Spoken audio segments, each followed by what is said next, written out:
thought I'd deal with this subject this morning. But before I do, I want to say that the noise here in the background is Chattahoochee River. Amen. Because this is such a beautiful place, a river and beautiful city. I decided to come out and do this video this morning. And, I knew the noise of the river will be pretty loud. Some people think that being a minister is a very enjoyable job. And unfortunately, there's some ministers who feel the same way. They think that because in the ministry, they're in a good field, good job. And it is the highest job a man can have because he's working for God and not for man. And to me, the ministry is above that of the office of the president or of the king or anybody in authority. I said authority means local government authority. But there are some situations where you have to do with something that are not pleasing. And this is one of those days where I got to deal with something that is not something you relish in doing. Let me start by laying some foundations. First of all, this message that I'm dealing with today is not attacking any group.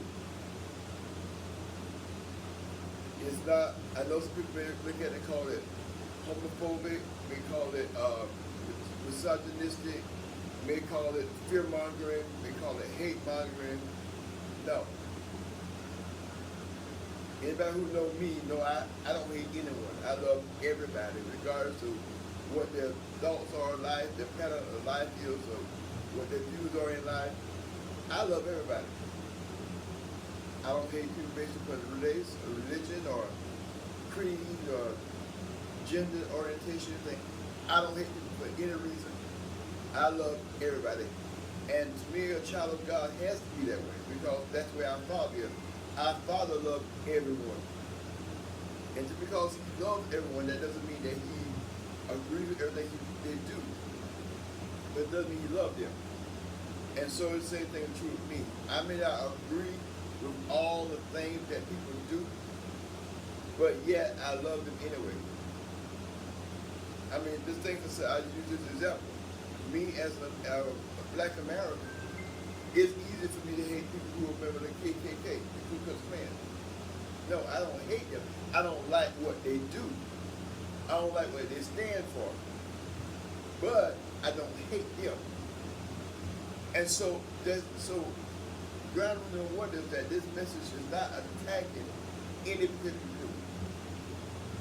Rule number two is that I got to be true to my calling as a minister. Isaiah says, cry loud and spare not. Lift up your voice like a trumpet. Show my people their sin in the house of Israel their transgression.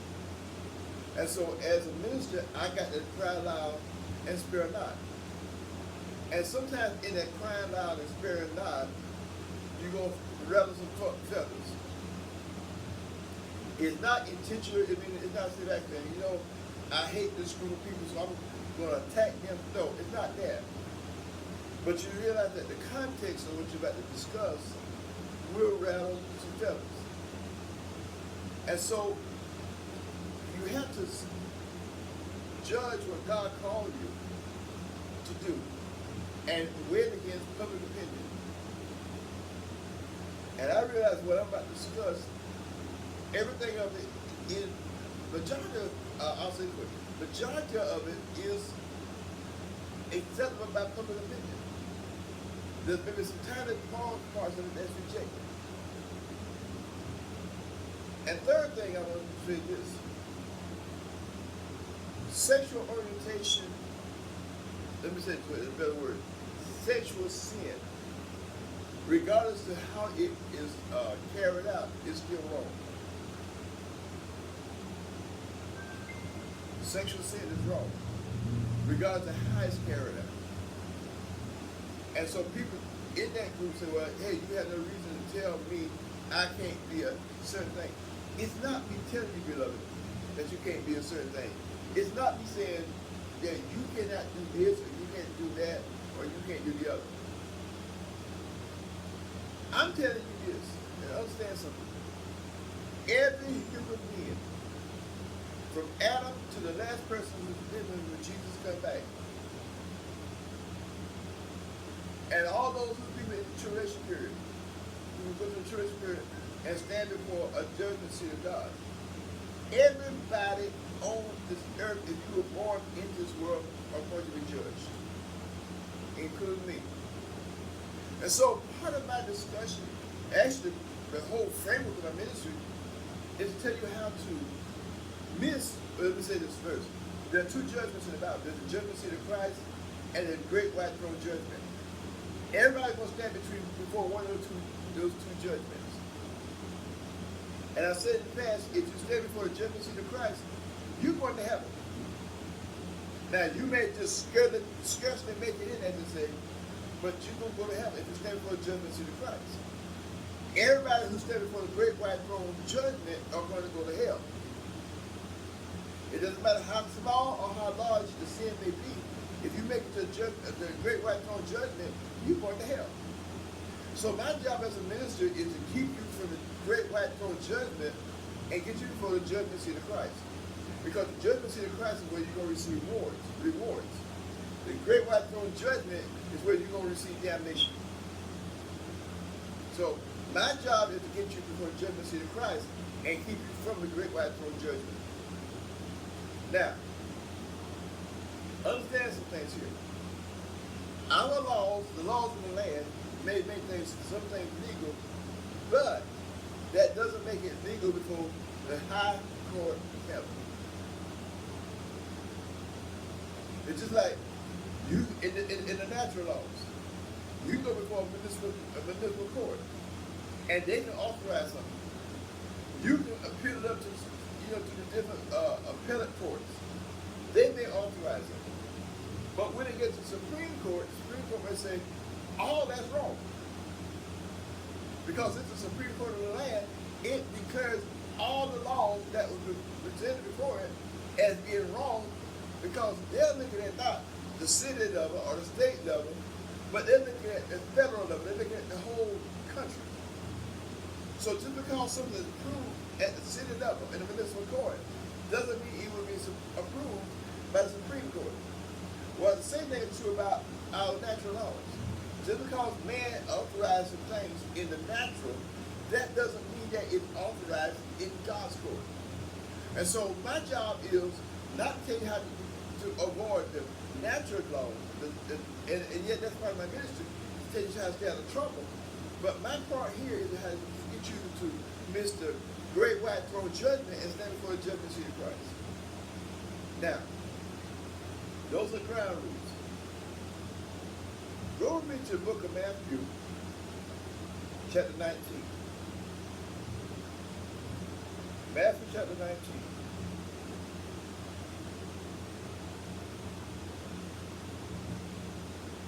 We dealt with this subject a little bit on the other day when I did a Facebook Live. And I talked about marriage, divorce, and remarriage. So this is the second part to that. But I want to pull up some things that I didn't have time to discuss in that first.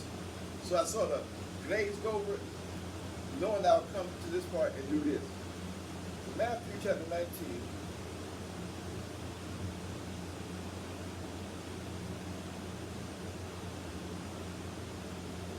Let's start at verse 3.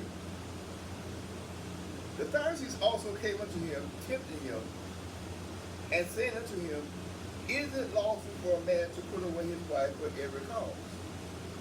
And he answered and said unto them, have you not read that he which made them at the beginning made them male and female, and said, for this cause shall a man leave his father and mother, and shall cleave to his wife, and the twain shall be one flesh.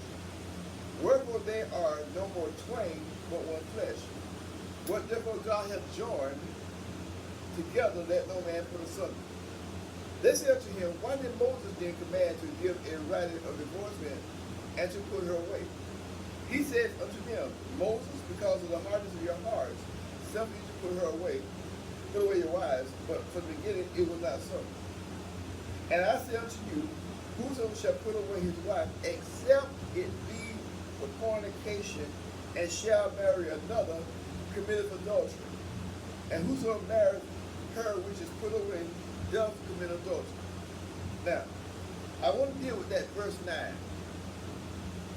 And I say unto you, whosoever shall put away his wife, except it be for fornication. I want to say that to say here.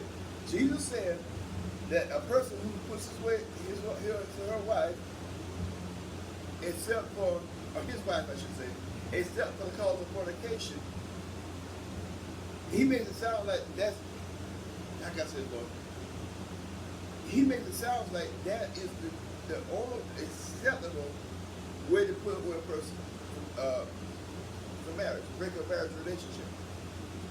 So since he said that, let's dig into fornication. And first of all, I want to answer the question, what is fornication? Generally, we say it this way, and it's a good definition. It really is a good definition. We say it's anything that goes on between two adults sexually. It's sex outside of marriage, is the way we put it. That is really a good definition. It's limited, but it's a good definition. Now, I want you to understand something here. Fornication is not just limited to intercourse. I'll say that again. Fornication is not just limited to intercourse. Jesus in the 5th chapter of Matthew says, if you lust, after this, let's go to it. Matthew chapter 5.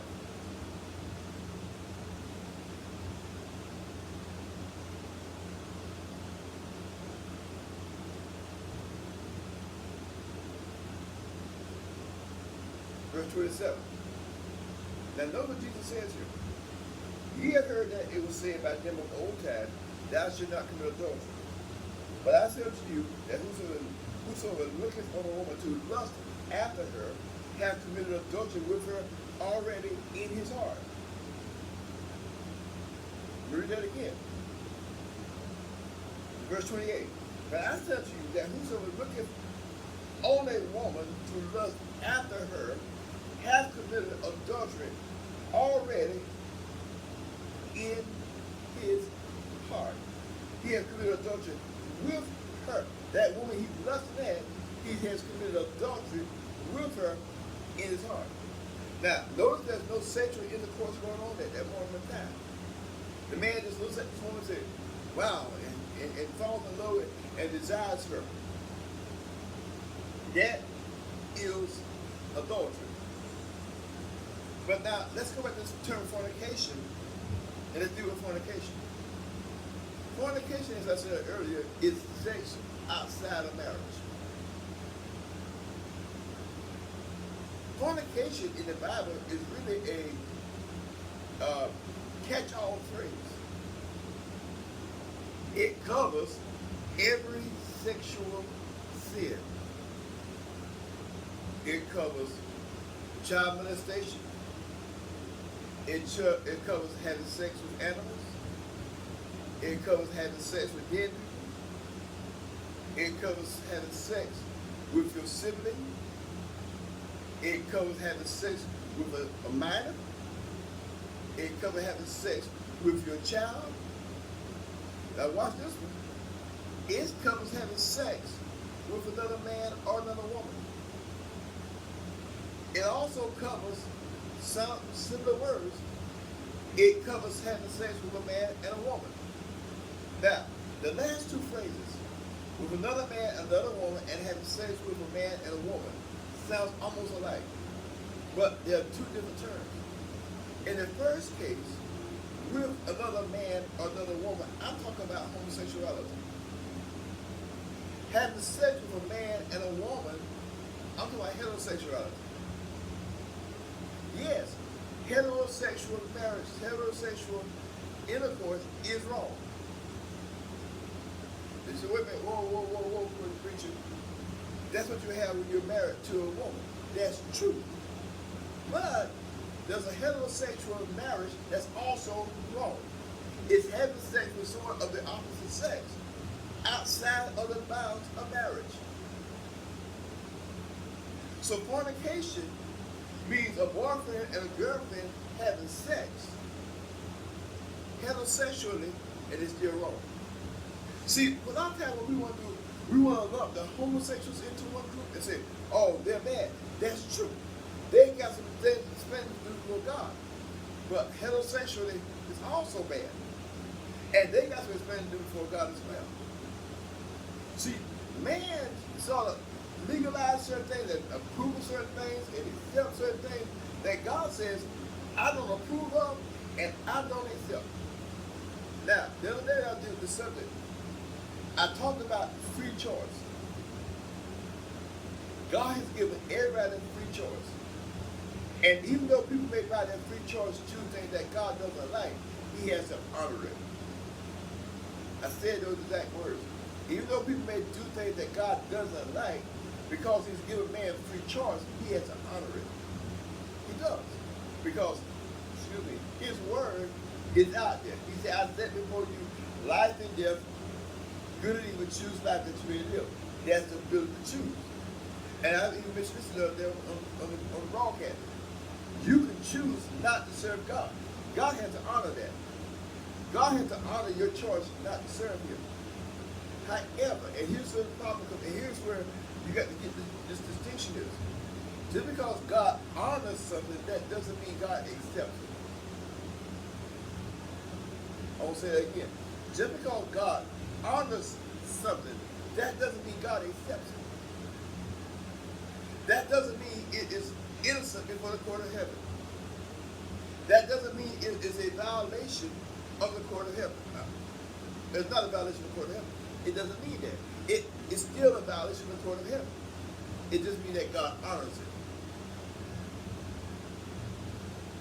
People ask all the questions. If God is such a loving God, why does God send people to hell? It sounds like a crass answer. It sounds like a flippant answer.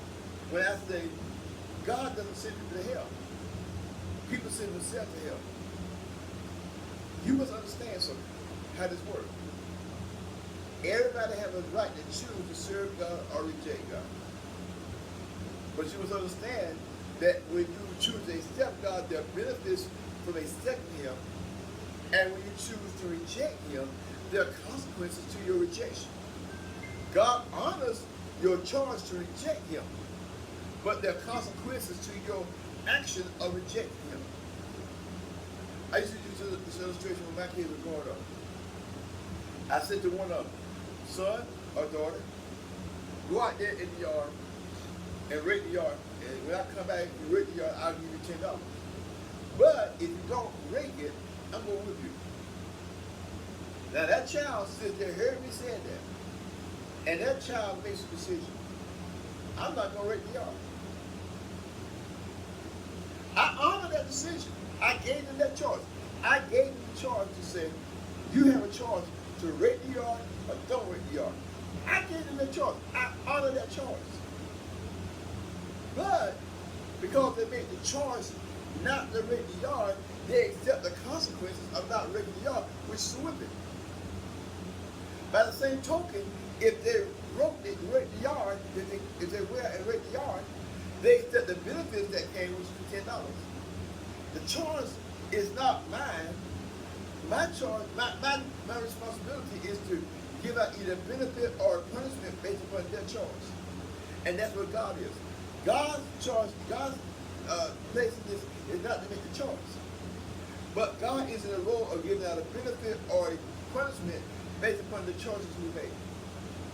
So when it comes to homosexuality, heterosexuality outside the course of marriage, God honors that, but he doesn't accept it. And if you do it, or if I do it, then there's punishment to be made. God doesn't want to do it, but he'll do it because we made the decision. Just like I don't want to whip my children, but if they make the decision to get a whipping, then that's a consequence that they have to pay for. Now, fornication, Jesus said, is the reason why a person can be divorced. And like I said, it covers every It covers every sexual sin that's outside of the course of marriage.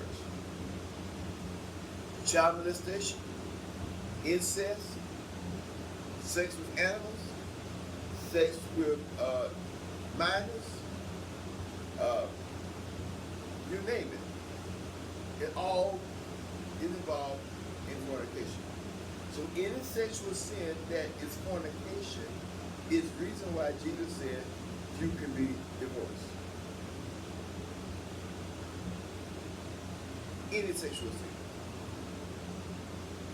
Now, before I go into this deeper, I got to bring adultery here for a